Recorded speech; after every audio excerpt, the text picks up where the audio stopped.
Hi, my name is Ashley Mueller, and the presentation I will be doing is on Buddhism and their thoughts of death and the afterlife.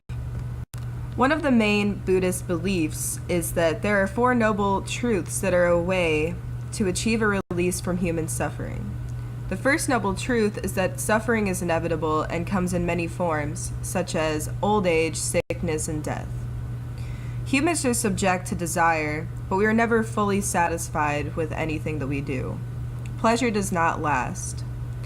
Another form of suffering is unfulfillment.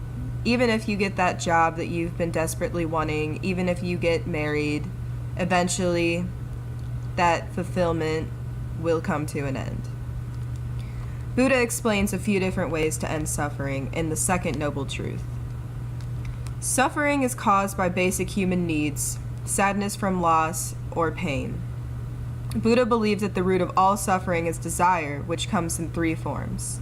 The first form is greed and desire, which is resembled in a rooster.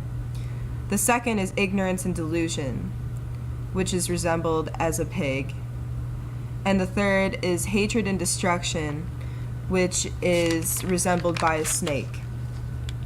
The third noble truth is the cessation of suffering. The way to extinguish desire, which causes suffering, is to detach yourself and liberate yourself from it.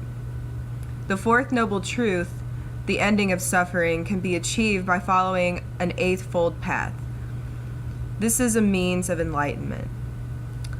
The first is right understanding, the second, right intention, the third, right speech, the fourth, right action, the fifth, right livelihood, the sixth, right effort, the seventh, right mindfulness, and the eighth, right concentration.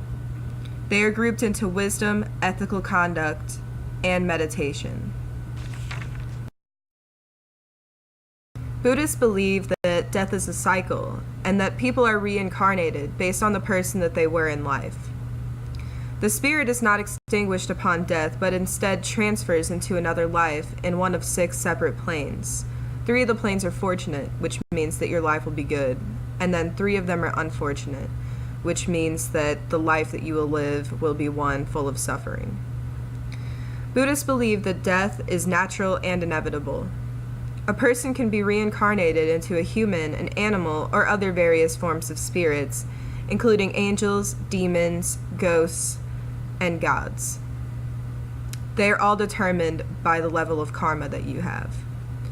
Karma means that our past actions affect us, either in a positive or negative way. Our present actions will affect us in the future. Bad karma, or actions that we had in a previous life, can follow a person into their next life, especially if they use them in a negative way, and can cause very negative issues in your life. Karma decides where a person will be reborn and also what kind of life they will live. Buddhists believe that we are in control of our own fate, but that a lot of people are ignorant to that fact, which induces their personal suffering.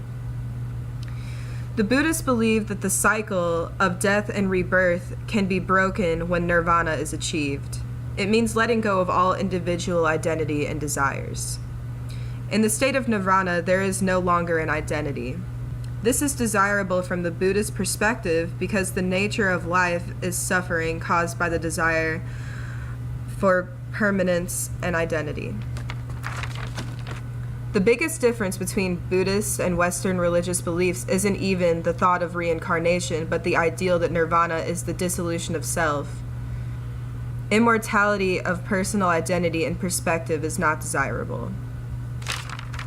When a Buddhist is approaching death, close friends and family members sit with the dying person and create an atmosphere of peacefulness and tranquility. Death is inevitable, and the dying person must accept this. Friends and family help the person reflect on their good deeds and the power they hold over their next incarnation. They will place a small statue of Buddha by the dying person's head, and a protective verse may be chanted. The person will be made as comfortable as possible. After death, the body should not be touched or disturbed in any way because it takes a while after death for the soul to leave the body. Until the body is cold, it cannot be washed or prepared for burial or cremation. They are dressed in modest clothing to reflect the life that Buddhists live. If the body is to be cremated, monks may attend and lead a few small chants. If not, the family members will. Burials usually take place on the 3rd, 7th, 49th, and 100th day after death. Dana, or an act to purify the mind of the giver and allows for blessings to be given to the Sangha, or community, are transferred to the deceased. On the morning of the service, monks should be invited to perform the last rite, chanting which includes going for refuge. For the funeral, all the remains should be at the front of the room near the altar, surrounded by images of Buddha and candles and incense.